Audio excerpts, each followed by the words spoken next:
In 1893, one company figured out how to deliver anything to anyone, anywhere in America.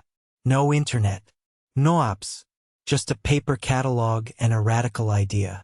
They built Amazon a century before Amazon existed. And then they handed the keys to a man who burned it all down. Richard Warren Sears was a railroad station agent in North Redwood, Minnesota. In 1886, a box of unwanted watches arrived at his depot. Instead of shipping them back, he bought them cheap and sold them to other station agents along the rail line.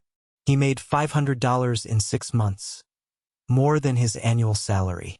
At 23 years old, Sears quit his job and started a watch company. He had discovered something powerful. Americans in rural towns were desperate to buy things they couldn't find, and Sears was about to give them everything.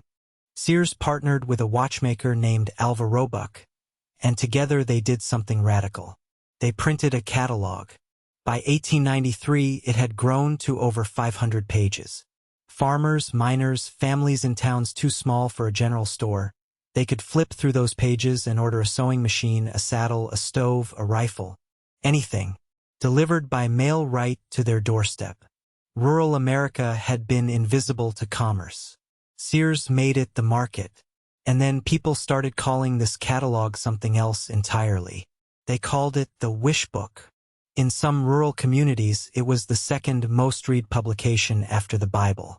Sears understood something that wouldn't become a business school cliché for another century. Cut out the middleman. Local merchants charged whatever they wanted. Sears offered fixed, transparent prices and undercut them by 40%. The local store owners were furious. Some towns held public bonfires, burning Sears catalogs in the streets. But Sears had a response that would silence every last critic. By 1908, you could order an entire house from the Sears catalog. Not a blueprint, a complete house. Pre-cut lumber, nails, shingles, paint, plumbing, even the doorknobs. 75,000 Sears kit homes were built across America between 1908 and 1940. Some still stand today. A farmer in Kansas could flip to page 300, pick a house model, mail in a check, and weeks later, a railroad car full of his future home would arrive at the station. And that was just the beginning of how massive this empire would become. By the 1960s, Sears wasn't just the biggest retailer in America. It was the biggest retailer on Earth. 1 out of every 2 American households had a Sears credit card. The company employed over 350,000 people. In 1973, Sears built the tallest building in the world, the Sears Tower in Chicago, 110 stories of pure retail dominance. Sears wasn't a store. It was an institution. It felt permanent, untouchable.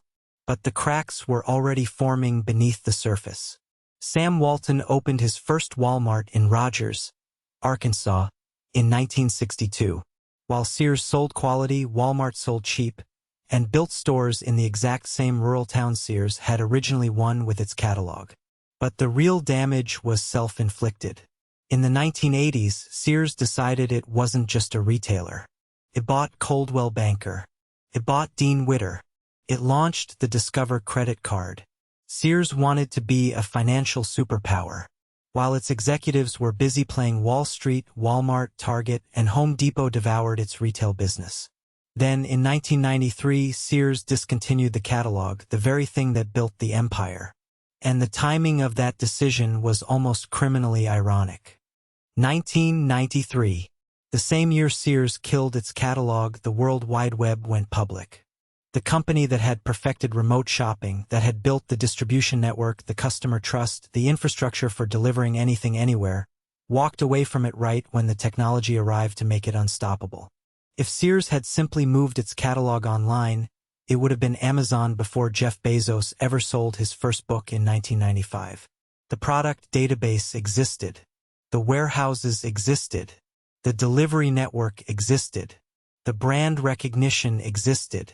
They had every single piece of the puzzle, and they threw it all away to chase financial services. But what came next was even worse than neglect. By the early 2000s, Sears was a wounded animal. Revenue was declining.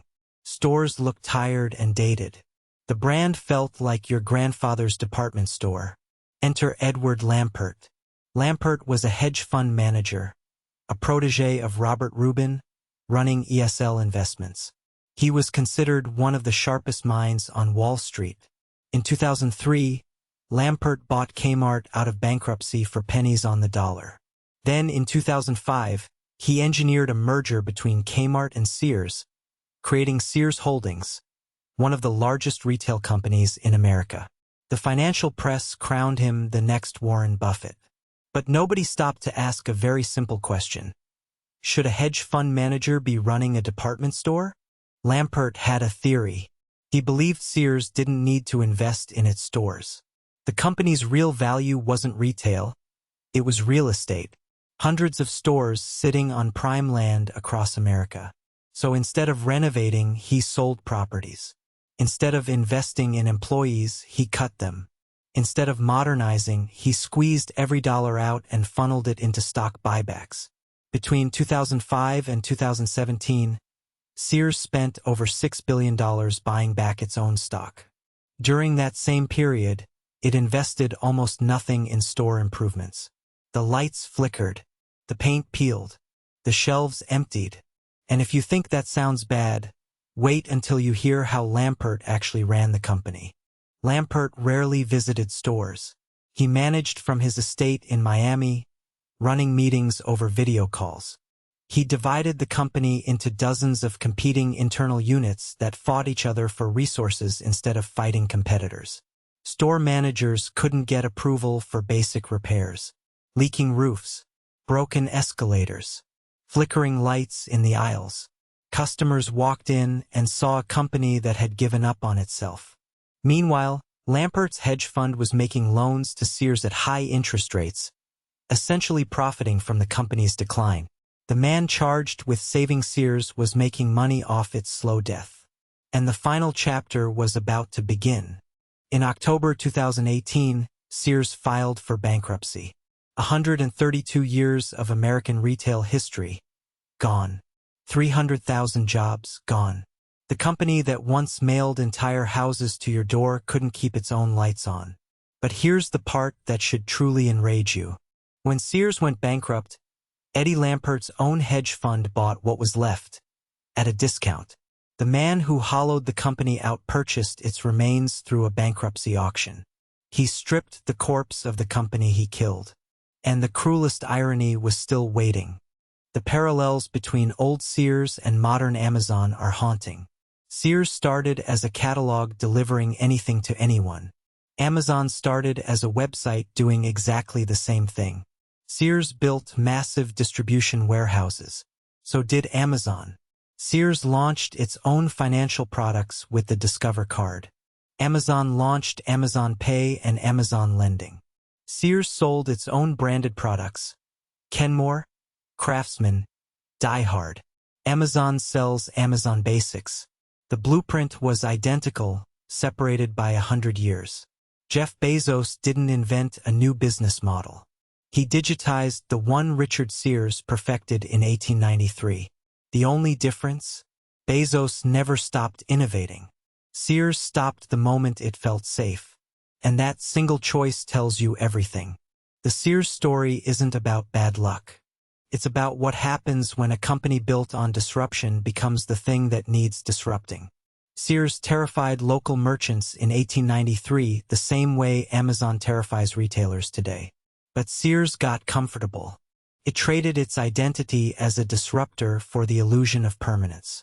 And when a Wall Street raider showed up promising to unlock shareholder value, the board didn't just open the door. They handed him the keys to the kingdom. The greatest retail empire in American history wasn't defeated by a competitor.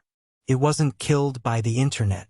It was sold for parts by the man in the CEO's chair. In 1893, a former railroad agent figured out how to put the entire American marketplace into a paper catalog and mail it to every doorstep in the country. He built the future of retail a century too early.